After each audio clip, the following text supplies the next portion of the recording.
আসসালামু আলাইকুম। সংবাদে আপনাদের সবাইকে স্বাগত জানাচ্ছি। আমি ফিরোজ তোহা। শুরুতেই সংবাদ শিরোনাম। বাংলাদেশের সর্বশেষ গুরুত্বপূর্ণ আপডেট সংবাদে আপনাকে স্বাগত। শুরুতেই সংবাদ শিরোনাম, পরে বিস্তারিত। শুরুতেই জানাবো, ইসকন নিষিদ্ধ চেয়ে হাইকোর্টে আবেদন। ইসকন নিষিদ্ধ চেয়ে হাইকোর্টে আবেদন করেছে মনিরুজ্জামান নামে এক আইনজীবী। আজ বুধবার ২৭শে নভেম্বর গণমাধ্যমের রিপোর্ট তুলে ধরে বিচারপতি ফারা মাহবুব এবং দেবাশিস রায় চৌধুরীর বেঞ্চ এ ব্যাপারে আদেশ প্রার্থনা করে আইনজীবী মনিরুজ্জামান।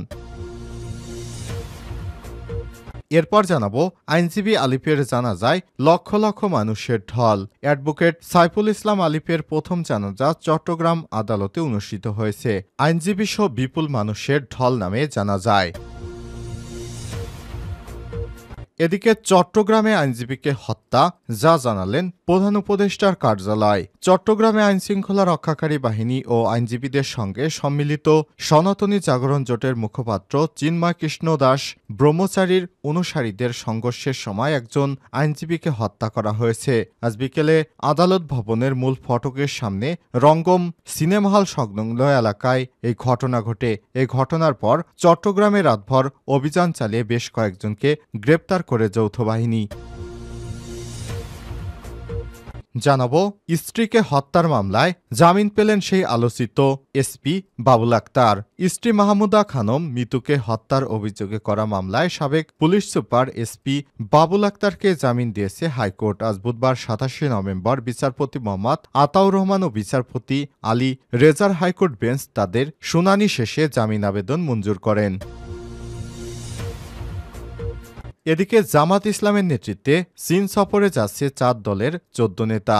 বাংলাদেশ জামাত ইসলামের নেতৃত্বে চীন সফরে যাচ্ছে ১৪ সদস্যের একটি প্রতিনিধি দল। বাংলাদেশ জামাত ইসলামের কেন্দ্রীয় নায়েবে আমির ও সাবেক সংসদ সদস্য সৈয়দ আবদুল্লাহ মোহাম্মদ তাহেরের নেতৃত্বে দলটি এর ভ্রাতৃপ্রতিম সংগঠনের নেতাকর্মীরা চীন সফরে যাচ্ছেন। এবং সর্বশেষ জানাবো, কর ফাঁকির মামলায় খালাস পেলেন বিএনপির ভারপ্রাপ্ত চেয়ারম্যান তারেক রহমান। তত্ত্বাবধায়ক সরকারের সময় ২০০৮ সালের ২৬ লাখ টাকার কর ফাঁকি মামলায় খালাস পেয়েছে বিএনপির ভারপ্রাপ্ত চেয়ারম্যান তারেক রহমান। বুধবার ২৭শে নভেম্বর বিশেষ জজ আদালত ১০-এর বিচারক মোহাম্মদ রেজাউল করিম এ আদেশ দেন। এদিকে জিয়া চ্যারিটেবল ট্রাস্ট দুর্নীতি মামলায় বিএনপির চেয়ারপারসন খালেদা জিয়া সহ সব আসামিকে খালাস দিয়েছে হাইকোর্ট। বুধবার বিচারপতি এ কে এম আসাদুজ্জামান ও বিচারপতি সৈয়দ এনামুল হোসেনের হাইকোর্ট বেঞ্চ এ আদেশ দেয়। প্রিয় দর্শক, এতক্ষণ শুনছিলেন সংবাদ শিরোনাম, এবারে বিস্তারিত। তবে তার আগে বন্ধুরা, অনুরোধ থাকবে এই সংবাদটিতে একটি লাইক দিন। এই চ্যানেলে আপনি নতুন হয়ে থাকলে আমাদের সংবাদটি দেখতে দেখতে চ্যানেলটি সাবস্ক্রাইব করে রাখুন, যাতে করে বন্ধুরা আমাদের পরবর্তী লেটেস্ট আপডেট সংবাদগুলো সবার আগে আপনার কাছে পৌঁছে যায়। কমেন্ট করে আপনার মূল্যবান মতামত জানিয়ে দিন। এবারে বিস্তারিত। ইসকন নিষিদ্ধ চেয়ে হাইকোর্টে আবেদন। ইসকন নিষিদ্ধ চেয়ে হাইকোর্টে আবেদন করেছেন মনিরুজ্জামান নামে এক আইনজীবী। বুধবার ২৭শে নভেম্বর গণমাধ্যমের রিপোর্ট তুলে ধরে বিচারপতি ফারা মাহবুব ও দেবাশিস রায় চৌধুরীর বেঞ্চে এ ব্যাপারে আদেশ প্রার্থনা করেন আইনজীবী মনিরুজ্জামান। এ বিষয়ে স্পর্শকাতর হয় রাষ্ট্রের সর্বোচ্চ আইন কর্মকর্তা অ্যাটর্নি জেনারেলকে ডেকে পাঠায় আদালত। আদালতে এসে অ্যাটর্নি জেনারেল মোহাম্মদ আসাদুজ্জামান জানান, সারা দেশের মানুষের মতো তারও হৃদয়ে রক্তক্ষরণ হচ্ছে, কিন্তু এ বিষয়ে এখনই কোনো সিদ্ধান্ত যেন আদালত না নেয়, কারণ সরকার এরই মধ্যে ব্যবস্থা নিতে শুরু করেছে। সরকারের কাছ থেকে এটি এখন ১ নম্বর এজেন্ডা। এ সময় তিনি বলেন, কেউ কোনো অ্যাঙ্গেল থেকে দেশকে অস্থিতিশীল করার চেষ্টা করছে। সরকার জাতীয় ঐক্য গড়ে তুলে উদ্বেগজনক পরিস্থিতি মোকাবেলা করছে। সম্প্রীতি ইস্যুতে সরকার রাজনৈতিক দলগুলোর সঙ্গে আলোচনার প্রক্রিয়া শুরু করেছে। এ সময় উদ্বেগ জানিয়ে হাইকোর্ট বেঞ্চ বলে, কেউ যেন আইনশৃঙ্খলা পরিস্থিতির অবনতি করতে না পারে। এছাড়াও ইসকন ও সাম্প্রতিক ইস্যুতে সরকারের পদক্ষেপ আগামী বৃহস্পতিবার ২৮শে নভেম্বরের মধ্যে জানাতে বলেছে হাইকোর্ট। আইনজীবী আলিফের জানাজায় লাখো লাখো মানুষের ঢল। অ্যাডভোকেট সাইফুল ইসলাম আলিফের প্রথম জানাজা চট্টগ্রাম আদালতে অনুষ্ঠিত হয়েছে। আইনজীবী বিপুল মানুষের ঢল নামে জানাজায় বুধবার ২৭ নভেম্বর বেলা 11:30টার দিকে জমিয়তুল ফালা মসজিদ মাঠে এই জানাজা অনুষ্ঠিত হয়। জানাজায় ইমামতি করেন বাংলাদেশ জামাতে ইসলামের চট্টগ্রাম মহানগরের আমির শাহজাহান চৌধুরী। তার জানাজায় অংশ নিতে চট্টগ্রামে গেছেন বৈষম্যবিরোধী ছাত্র আন্দোলনের আহ্বায়ক হাসনাত আবদুল্লাহ এবং জুলাই শহীদ স্মৃতি ফাউন্ডেশনের সাধারণ সম্পাদক সার্জিস আলম। এর আগে সকাল 10:30টার দিকে আদালত চত্বরে সাইফুল ইসলাম আলিফের প্রথম জানাজা অনুষ্ঠিত হয়। এতে অংশ নেন আইনজীবী সহ বিভিন্ন শ্রেণী পেশার মানুষ। জানা যায় সেখান থেকে কফিন নিয়ে যাওয়া হবে আলিফের গ্রামের বাড়ি লোহাগাড়া থানার সুন্তিতে। এর আগে সকাল 10:30টার দিকে আদালত চত্বরে সাইফুল ইসলাম আলিফের প্রথম জানাজা অনুষ্ঠিত হয়েছে। এতে অংশ নেয় আইনজীবী সহ সকল শ্রেণী পেশার মানুষ।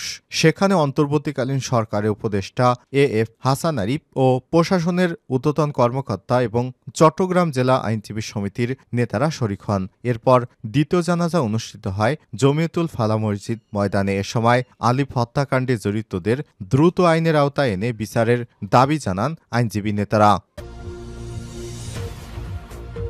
চট্টগ্রামে আইনজীবীকে হত্যা যা জানালো প্রধান উপদেষ্টার কার্যালয়। চট্টগ্রামে আইনশৃঙ্খলা রক্ষাকারী বাহিনী এবং আইনজীবীদের সঙ্গে সম্মিলিত সনাতনী জাগরণ জোটের মুখপাত্র চিন্ময় কৃষ্ণ দাস ব্রহ্মচারীর অনুসারীদের সংঘর্ষের সময় একজন আইনজীবীকে হত্যা করা হয়েছে। মঙ্গলবার ২৬ নভেম্বর বিকেলে আদালত ভবনের মূল ফটকের সামনে রঙ্গম সিনেমা হল সংলগ্ন এলাকায় এই ঘটনা ঘটে। এই ঘটনার পর চট্টগ্রামে রাতভর অভিযান চালিয়ে বেশ কয়েকজনকে আটক করেছে যৌথ বাহিনী। বুধবার ২৭ নভেম্বর প্রধান উপদেষ্টার কার্যালয়ের ভেরিফাইড ফেসবুক পেজ থেকে বলা হয়, আইনজীবী সাইফুল ইসলাম আলিফকে হত্যার ঘটনায় সন্দেহভাজন অন্তত ৬ জনকে আটক করেছে চট্টগ্রাম মেট্রোপলিটন পুলিশ।